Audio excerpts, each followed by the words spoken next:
Hello everybody and welcome to Theme Park Scoop. Today I'm going to tell you everything you need to know about Universal Studios Orlando's Epic Universe.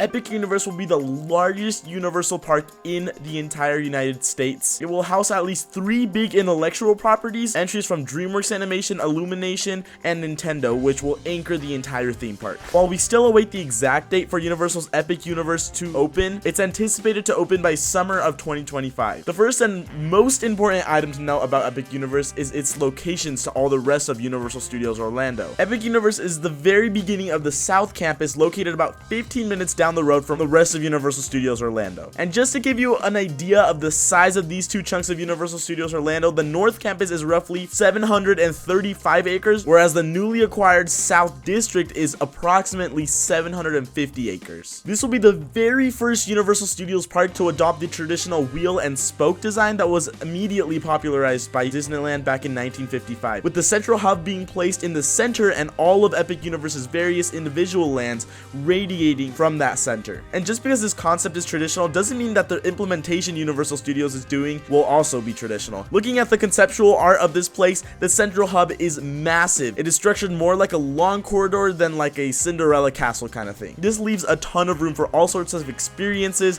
entertainment, and even attractions. One of these attractions is the dueling coaster, which in the art looks like it is connected to that central area. Also, it's a little bit unusual that the park's 4 different lands are completely isolated from everything else. This was the approach that Universal used for the Wizarding World of Harry Potter Diagon Alley. It was taken to the next level by Disney for both Pandora, the World of Avatar, and Star Wars Galaxy's Edge. And now it's fully developed for the entirety of Epic Universe. There are 2 results that directly flow from this design choice. On the bright side, each themed area will feel as all-encompassing and immersive as Diagon Alley does, fully submerging you in one particular world or another. On the more practical side, each land will also be isolated in terms of its connectivity from others, meaning that guests who want to depart from one section and go into another will have to first go all the way to the beginning at the central hub. As for what these 4 themed areas will be, well, the only confirmed one is Super Nintendo World, the development that first came to Universal Studios Japan in 2021 and already arrived in Universal Studios Hollywood in early 2023. The speculated ones are Harry Potter World, How to Train Your Dragon, and a classic Monsters Land. Even after Universal revealed the new theme park in August 2019,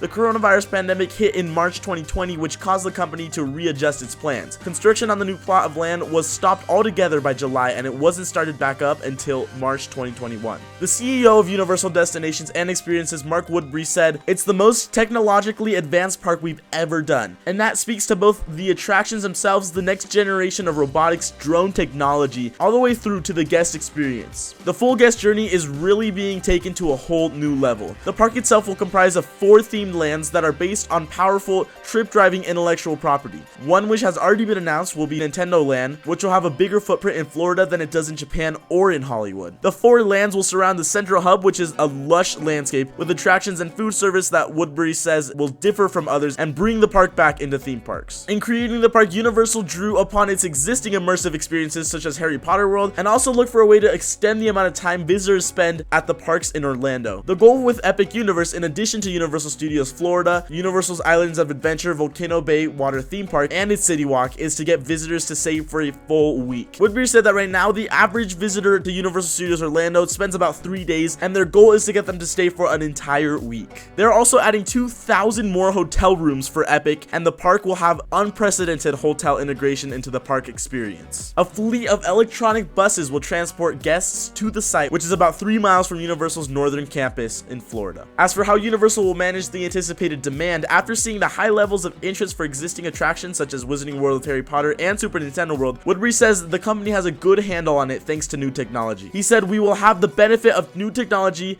that we're deploying in terms of managing ticketing revenue and revenue management across each of those platforms." In addition to the Epic Park, Universal will be opening a kids theme park in Texas in 2026 and a Halloween horror experience in Las Vegas in 2025. The kids theme park is meant to target audiences below the age of 8 years old, while the sweet spot for the main attractions is families with children 8 years old and above. This massive addition to all that there is in Universal Studios Orlando Orlando is going to absolutely change the theme park industry. It will probably drive a lot of people from Disney World into Universal Studios, especially into Epic Universe. Although this new park is going to have a ton of demand, it is clear that they're going to be able to control these crowds and be able to have an amazing experience for everybody that enters into this park. I don't know about you guys, but I'm definitely excited for this new theme park in Universal Studios Orlando. Tell me what you think about this park in the comments down below. Make sure to subscribe, and thanks for watching Theme Park Scoop. We'll see you guys in the next one.